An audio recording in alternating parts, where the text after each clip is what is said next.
ফেসবুকে ঢুকলেই দেখি থটস অফ বেল্লাল। আরে ভাই, মানে থটস অফ বেল্লাল মানে কি একটা অবস্থা।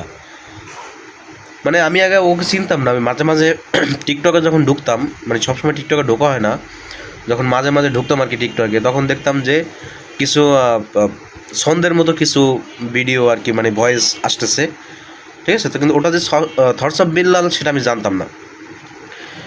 কিন্তু একদিন হঠাৎ করে দেখতেছি অনেকগুলো গণমানুষের মধ্যে বলতেছে আমি চার দোকানে যাব, ওখানে গিয়ে কিছুক্ষণ বসবো, হয়তো চার দোকান বা কোনো কিছু একটা, ওখানে গিয়ে বসবো, ওখানে যারা মোবাইল ক্যামেরা নিয়ে আসবে তারা সবাই খানকির বলা,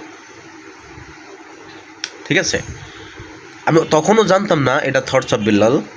মানে আমি বললাম এই ছেলেটা কে, মানে এরকম একটা কথা বললে এতগুলো মানুষের সামনে, এটা তো গণধোলাই দেওয়া উচিত। বিশ্বাস করুন, ওখানে যদি আমি থাকতাম হয়তো গণধোলাইয়ের চাপটাটা আমি শুরু করতাম, ঠিক আছে। মানে কী একটা অবস্থা। একটা বই ছাপাইছে, এখন দেখলাম যে 1000 টাকা করে একটা বই বিক্রি করতেছে এবং বলতেছে যে যারা আমার ভালোবাসার মানুষ ওরা 1000 টাকা দিয়ে নেয়। আরে ভাই, যারা তোর ভালোবাসার মানুষ তাদেরকে তুই 1000 টাকা নিবি তাদের কাছ থেকে, মানে এই তোর প্রতিদান। তুই ওটা সর্বোচ্চ 100 থেকে 150 টাকা, যা 150 টাকা বাদ দিলাম, তুই 200 টাকা রাখতে পারিস। মানে তাই বলে ওটা মানে 1000 টাকা, আই ফাক ইউ।